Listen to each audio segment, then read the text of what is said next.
जय हिंद दोस्तों। मैं अभिषेक स्वागत करता हूं आपका अभिषेक एकेडमी के यूट्यूब प्लेटफॉर्म पर। तो आज हम रिवाइज करने वाले हैं बिहार स्पेशल में राज्य व्यवस्था एवं प्रशासन के लिए। ये बिहार जीके का सबसे इम्पोर्टेंट टॉपिक हो जाता है और यहाँ से बीपीएससी हमेशा 2 से 3 प्रश्न पूछता ही है।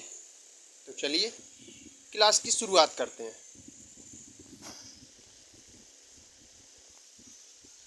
बिहार विधानसभा में अनुसूचित जाति के उम्मीदवारों के लिए कितनी सीटें आरक्षित हैं? तो इसका सही जवाब हो जाता है ऑप्शन ए 38 सीटें।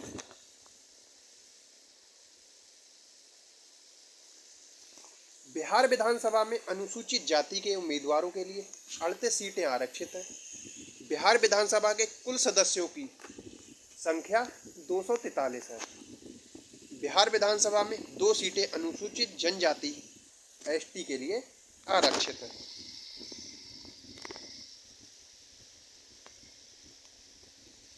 बिहार में पंचायत निकायों में महिलाओं को 50% आरक्षण किस वर्ष प्रदान किया गया था? तो इसका सही जवाब हो जाता है ऑप्शन बी 2006 में। वर्ष 2006 में बिहार पंचायत निकायों में महिलाओं को 50% आरक्षण प्रदान किया गया। राज्य सरकार ने बिहार पंचायत राज अधिनियम 2006 प्रख्यापित किया और इस अधिनियम में पंचायत के सभी स्तरों पर आरक्षण की व्यवस्था कर दी गई। झारखंड बनाने के लिए बिहार को किस वर्ष विभाजित किया गया था? तो इसका सही जवाब हो जाता है ऑप्शन ए सन 2000 में। झारखंड बनाने के लिए बिहार को 15 नवंबर 2000 को विभाजित किया गया और 15 नवंबर 2000 को बिहार के दक्षिणी भाग के 18 जिलों को अलग करके झारखंड नामक एक नया राज्य का गठन कर दिया गया।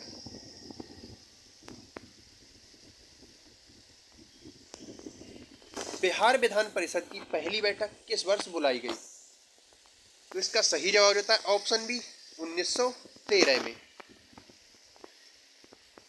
बिहार विधान परिषद की पहली बैठक वर्ष 20 जनवरी 1913 बांकीपुर में बुलाई गई थी।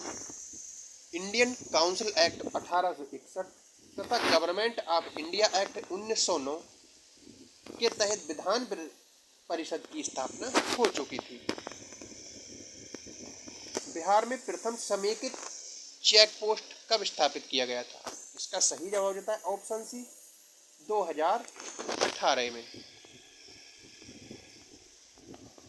भारत के प्रधानमंत्री ने नेपाल के प्रधानमंत्री के साथ संयुक्त रूप से जोगबनी बिहार बीरतनगर नेपाल में दूसरी एकीकृत चेक पोस्ट आईसीपी का उद्घाटन किया, जो 2018 में स्थापित होने वाला बिहार का पहला समेकित चेक पोस्ट है। यह भारत की पड़ोसी नीति के अनुरूप है और नेपाल में सड़क, रेल और ट्रांसमिशन लाइनों की क्रॉस कनेक्टिविटी परियोजनाओं में सुधार इसका एक महत्वपूर्ण पहलू है। स्वतंत्रता पश्चात बिहार का प्रथम राज्यपाल कौन था?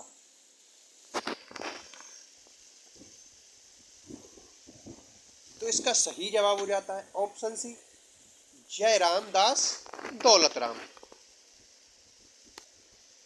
बिहार के प्रथम राज्यपाल जयराम दास दौलतराम थे। दौलतराम भारतीय स्वतंत्रता आंदोलन के एक विख्यात राजनीतिक थे। रामविलास पासवान ने अपना राजनीतिक सफर किस राजनीतिक दल से प्रारंभ किया था? इसका सही जवाब हो जाता है ऑप्शन सी संयुक्त सोशलिस्ट पार्टी से। रामविलास पासवान ने अपना राजनीतिक सफर संयुक्त सोशलिस्ट पार्टी से शुरू किया था।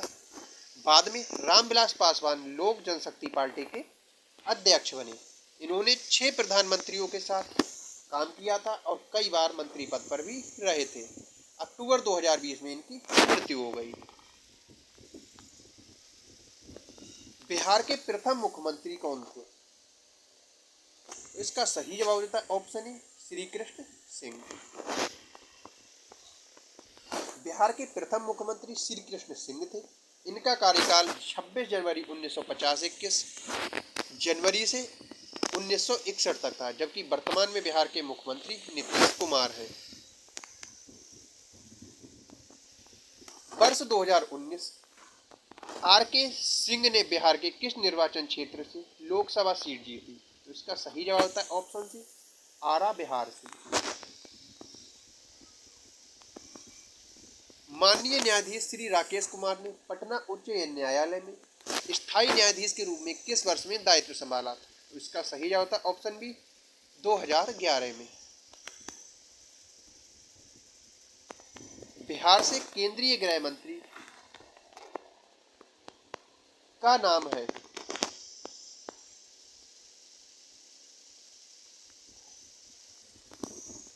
इसका सही जवाब होता है ऑप्शन बी नित्यानंद राय।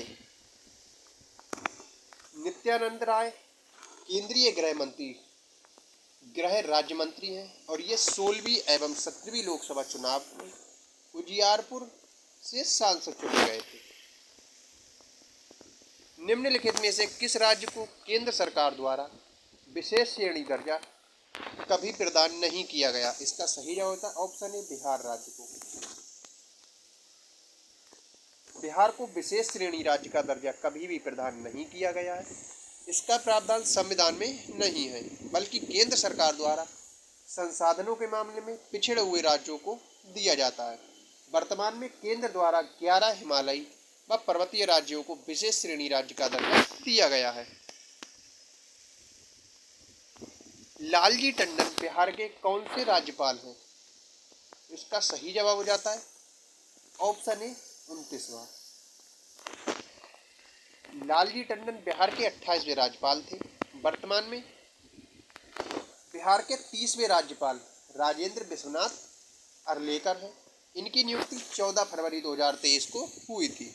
स्वतंत्र भारत के बिहार राज्य में प्रथम राज्यपाल जय रामदास दौलतराम थे और जिनका कार्यकाल अगस्त 1947 से 11 जनवरी 1948 तक था। भारत के राष्ट्रपति चुने जाने से पूर्व रामनाथ कोविंद कहाँ के गवर्नर थे? इसका सही जवाब होता है ऑप्शन है बिहार राज्य की। 20 जुलाई 2017 को भारत के 14वें राष्ट्रपति के रूप में श्री रामनाथ कोविंद निर्वाचित हुए तथा इससे पूर्व ये अगस्त 2015 से जून 2017 तक बिहार राज्य के राज्यपाल रह चुके थे। वर्तमान 2019 में बिहार के राज्यपाल फागू चौहान और वर्तमान में भारत की 15वीं राष्ट्रपति के रूप में द्रौपदी मुर्मू को निर्वाचित किया गया है और वे झारखंड की राज्यपाल रह चुकी हैं। वर्तमान बिहार के मुख्यमंत्री राजेंद्र अर्लेकर।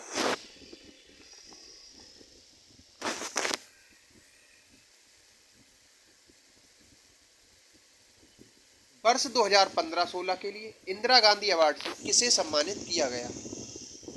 इसका सही जवाब देता है ऑप्शन सी टीएम कृष्णा को। 31 अक्टूबर 2017 को कर्नाटक शैली के प्रसिद्ध संगीतकार और समाजसेवी टीएम कृष्णा को वर्ष 2015-16 के लिए 30वां इंदिरा गांधी अवार्ड प्रदान किया गया। यह पुरस्कार भारतीय राष्ट्रीय कांग्रेस द्वारा 1985 से राष्ट्रीय एकता एवं सद्भावना को बढ़ावा देने के लिए दिया जाता है। इनमें से किसने बिहार में पहले कांग्रेस मंत्री सभा का नेतृत्व किया था? इसका सही जवाब हो जाता है ऑप्शन डी श्री कृष्ण सिन्हा ने। बिहार के पहले मुख्यमंत्री श्री कृष्ण सिंह को बिहार केसरी के नाम से भी जाना जाता है और ये 1937 से लेकर 1961 तक लगातार द्वितीय विश्व युद्ध की अवधि छोड़कर बिहार के मुख्यमंत्री बने रहे। डॉक्टर राजेंद्र प्रसाद तथा अनुग्रह नारायण सिन्हा के साथ वे भी आधुनिक बिहार के निर्माता के रूप में जाने जाते हैं। 1937 में बिहार राज्यों में जब कांग्रेस मंत्रिमंडलों का गठन हुआ तब बिहार में डॉक्टर श्री कृष्ण सिंह के नेतृत्व में पहले का मंत्रिमंडल का गठन हुआ था।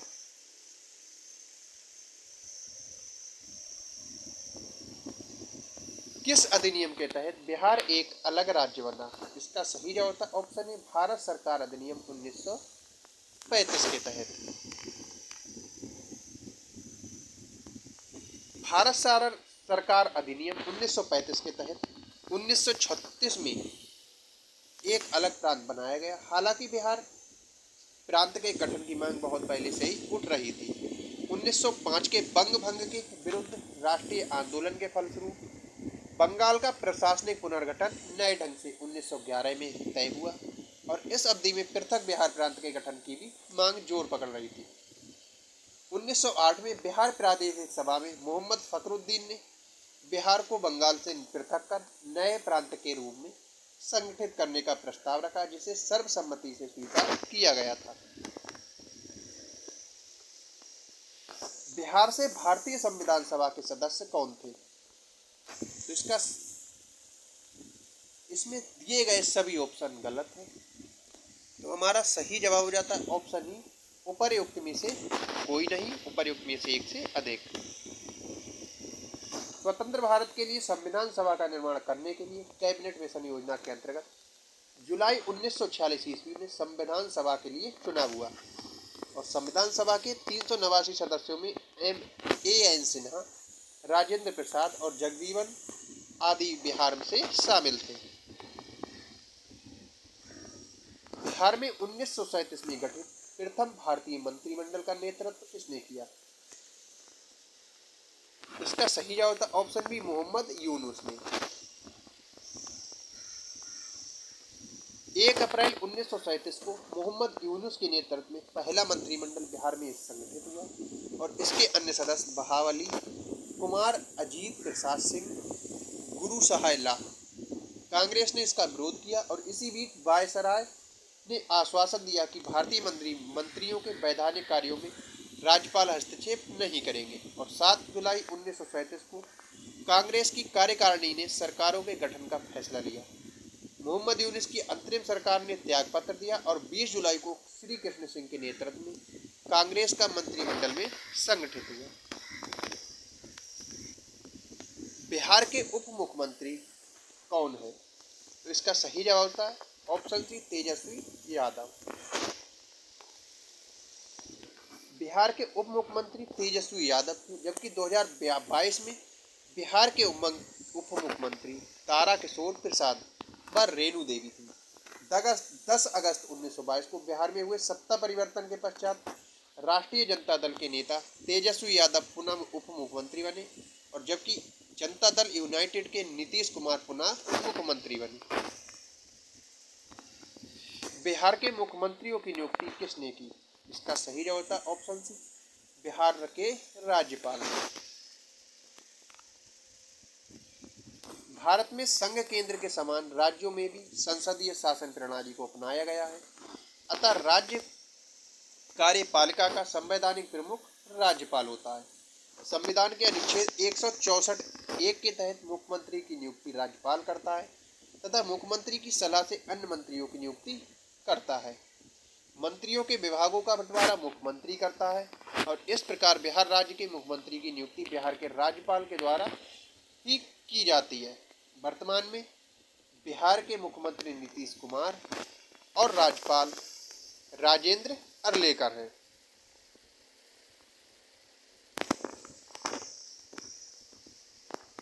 बिहार से लोकसभा के लिए कितने सदस्य चुने जाते हैं? इसका सही जवाब था ऑप्शन डी, 40 सदस्य। बिहार के लोकसभा के लिए 40 सदस्य चुने जाते हैं। झारखंड से पृथक होने के बाद बिहार में वर्तमान लोकसभा सदस्यों की संख्या 40 और राज्यसभा के सदस्यों की संख्या 16 है। बिहार का अद्वितीय त्योहार क्या है? इसका सही जवाब था ऑप्शन डी, छठ पूजा।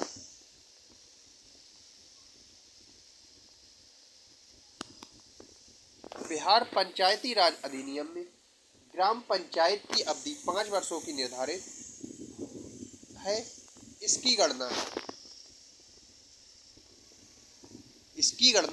इसका सही जवाब था ऑप्शन बी, पंचायत की पहली बैठक की तिथि से ही की जाती है। बिहार पंचायती राज अधिनियम में ग्राम पंचायत की अवधि 5 वर्ष निर्धारित है और इसकी गणना पंचायत की पहली बैठक से ही की जाती है।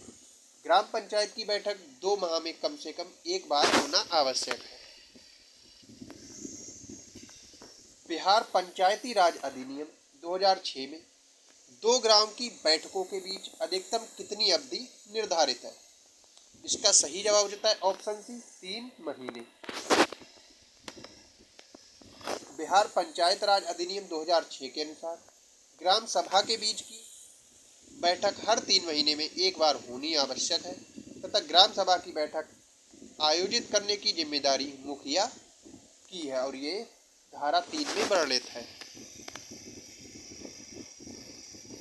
मुखिया स्वहस्ताक्षरित आवेदन देकर अपने पद से परित्याग कर सकता है। बिहार पंचायती राज अधिनियम 2006 के अंतर्गत उसे अपना आवेदन किसे प्रेषित करना चाहोगे? इसका सही जवाब रहता है ऑप्शन डी जिला पंचायती राज पदाधिकारी को। बिहार पंचायती राज अधिनियम 2006 के अंतर्गत मुखिया स्वहस्ताक्षरित आवेदन जिला पंचायती राज पदाधिकारी को देकर अपने पद को परित्याग कर सकता है। ग्राम सभा एक या अधिक संख्या में निगरानी समिति का गठन कर सकती है। इस समिति का गठन किनसे किया जा सकता है? इसका सही जवाब होता है ऑप्शन डी ऐसे व्यक्तियों से जो ग्राम पंचायत के सदस्य नहीं हो। बिहार पंचायती राज अधिनियम 2006 के अनुसार ग्राम सभा एक या अधिक निगरानी समितियों का निर्माण कर सकती है, लेकिन उन्हीं व्यक्तियों को निगरानी समिति का सदस्य बनाया जाएगा जो ग्राम पंचायत के सदस्य ना हो। ग्राम सभा को ग्राम पंचायत द्वारा किए गए या किए जा रहे कार्यों, स्कीमों और अन्य कार्यकलापों की देखरेख के लिए निगरानी समितियों के गठन का अधिकार है। बिहार में लोकसभा की 40 सीटें हैं। राज्यसभा की कितनी सीटें बिहार में हैं? इसका सही जवाब होता है ऑप्शन डी 16 सीटें। बिहार राज्य में राज्यसभा की 16 सीटें हैं। राज्यसभा संसद का एक उच्च सदन है और वर्तमान में इसमें सदस्यों की कुल संख्या 245 है। इनमें 12 सदस्य भारत के राष्ट्रपति द्वारा नामांकित होते हैं तथा इसके सदस्य 6 साल के लिए चुने जाते हैं, जिनमें से 1/3 सदस्य हर 2 साल में सेवानिवृत्त हो जाते हैं। भारत के निम्नलिखित राष्ट्रपतियों में से किसको जन्म बिहार में हुआ था? यानी कि भारत ऐसे कौन से राष्ट्रपति थे जिनका जन्म भारत के बिहार राज्य में हुआ था? तो इसका सही जवाब था option C Rajendra Prasad. Doctor Rajendra Prasad का जन्म 3 दिसंबर 1884 ईस्वी को जीरादेई गांव में हुआ था और राजेंद्र प्रसाद भारत के प्रथम राष्ट्रपति थे। ये भारत के एकमात्र राष्ट्रपति जिन्होंने 2 कार्यकाल तक कार्य किया था। किसान बाबूराव एक सामाजिक कार्यकर्ता से भी जाने जाते हैं। इसका सही जवाब था ऑप्शन डी अन्ना हजारे।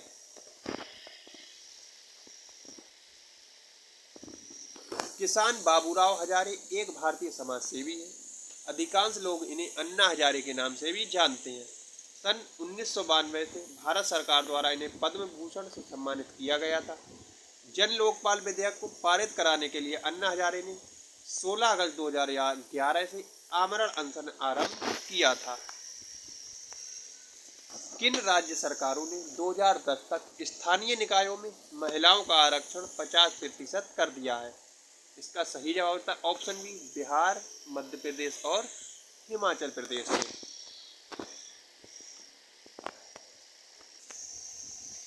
बिहार में यद्यपि जमींदारी संविधिक रूप से 1952 में हटा दी गई थी, तथापि भू नियंत्रण का सामाजिक आधार निम्नलिखित हाथों में रह गया था। इसका सही जवाब होता है ऑप्शन सी प्रधान जाति के हिंदुओं में। बिहार के छपरा निर्वाचन क्षेत्र में लोकसभा चुनाव 2004 में कब रद्द किए गए और पुनः मतदान कब हुआ? तो इसका सही जवाब होता है ऑप्शन सी 15 मई को रद्द हुए और 31 मई को पुनः निर्वाचन हुआ। पटना हाई कोर्ट की स्थापना कब हुई थी? तो इसका सही जवाब हो जाता है ऑप्शन ए 1916 ईस्वी में। बिहार राज्य में लोकसभा की कुल कितनी सीटें हैं? तो इसका सही जवाब होता है ऑप्शन बी 40 सीटें। उड़ीसा राज्य बिहार से कब पृथक किया गया और नया प्रांत बनाया गया? इसका सही जवाब होता है ऑप्शन सी 1936 ईस्वी में। फरवरी 2005 में बिहार का अंतिम चरण का चुनाव हुआ था। इसका सही जवाब होता है ऑप्शन ए 93 सीटों के लिए। बिहार विधानसभा में वर्तमान में कितने सदस्य हैं? इसका सही जवाब होता है ऑप्शन बी 243 सदस्य। इनमें से कौन सा सत्य है? इसका सही जवाब होता है ऑप्शन ए बिहार कोयले और अभ्रक का मुख्य उत्पादक रहा है। बिहार का कौन सा शहर झारखंड राज्य की राजधानी बना? इसका सही जवाब होता है ऑप्शन सी रांची।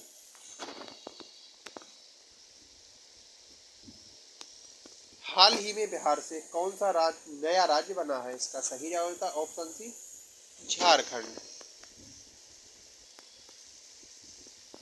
बिहार राज्य के चुनाव आयुक्त कौन है? इसका सही जवाब होता है ऑप्शन ए ML मजमूदार। 28वां नया सम्मिलित भारतीय राष्ट्र संघ में कौन सा राज्य है? तो 28वां नया सम्मिलित भारतीय संघ में ऑप्शन बी झारखंड राज्य है। बिहार को काटकर एक पृथक वनांचल राज्य का बनना संभव है। इसका सही जवाब होता है ऑप्शन सी संवैधानिक औपचारिकता को संपन्न करके। बिहार में लोकसभा सीटों की कुल संख्या है? तो दिए गए ऑप्शन में सभी गलत है, क्योंकि बिहार में लोकसभा सीटों की कुल संख्या 40 है। बिहार में प्रस्तावित महिला आयोग की अध्यक्षता कौन करेगा? इसका सही जवाब ऑप्शन डी उपरोक्त में से कोई नहीं।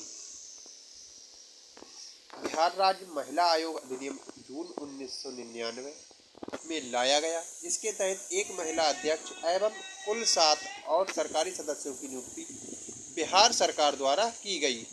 सदस्यों में एक अनुसूचित जाति, एक जनजाति, एक पिछड़ा वर्ग और एक अल्पसंख्यक समुदाय से होगी। राज्य में पहली महिला आयोग अध्यक्ष मंजू प्रकाश थी, जबकि वर्तमान में श्रीमती दिलमणि मिश्रा राज्य महिला आयोग की अध्यक्ष हैं।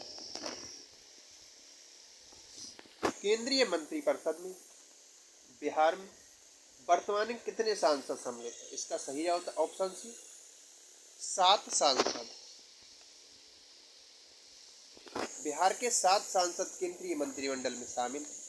जुलाई 2021 में केंद्रीय मंत्रिमंडल के पुनर्गठन के पश्चात केंद्रीय मंडल में बिहार के 6 मंत्री शामिल हैं। बिहार में लोकसभा में सांसदों की संख्या कितनी है? इसका सही जवाब देता है ऑप्शन सी 54। बिहार में लोकसभा में सांसदों की संख्या 54 निर्धारित की गई और 15 नवंबर 2000 को बिहार के भूभाग को ही काटकर पृथक झारखंड राज्य बनाए जाने के बाद बिहार में कुल 54 लोकसभा सीटों में से 14 सीटें झारखंड में चली गई। अतः अब बिहार में लोकसभा की कुल 40 सीटें हैं। निम्नलिखित राज्यों में कहाँ विधान परिषद है? इसका सही जवाब होता है ऑप्शन डी केवल 4, यानी कि बिहार राज्य में। पटना उच्च न्यायालय की स्थापना कब हुई? इसका सही जवाब रहता है ऑप्शन ए 1916 में। 1916 में पटना उच्च न्यायालय और 1917 ईस्वी में पटना विश्वविद्यालय की स्थापना हुई। 20 जनवरी 1913 ईस्वी को पटना व उड़ीसा के लेफ्टिनेंट गवर्नर की नवगठित काउंसिल की प्रथम बैठक बांकीपुर में हुई, जिसकी अध्यक्षता बिहार व उड़ीसा के lieutenant governor sir Charles Stuart Bailey ने की थी। आज हमने कंप्लीट बिहार स्पेशल को रिवाइज कर लिया है और आपको अब प्ले लिस्ट में पड़ी हुई सभी बिहार स्पेशल की क्लासों को एक बार स्पीड बढ़ा के दोबारा से रिवाइज कर लेना है। और अब हम कल से किसी दूसरे इम्पोर्टेंट टॉपिक को रिवाइज करेंगे जो हमारी आगामी बीपीएससी फेज 7 में पूछी जाएगी। तो आई होप आपको क्लास पसंद आई होगी। क्लास अच्छी लगी हो तो क्लास को लाइक और चैनल पर नए हो तो चैनल को सब्सक्राइब जरूर कर लें। मिलते हैं कल नई क्लास के साथ।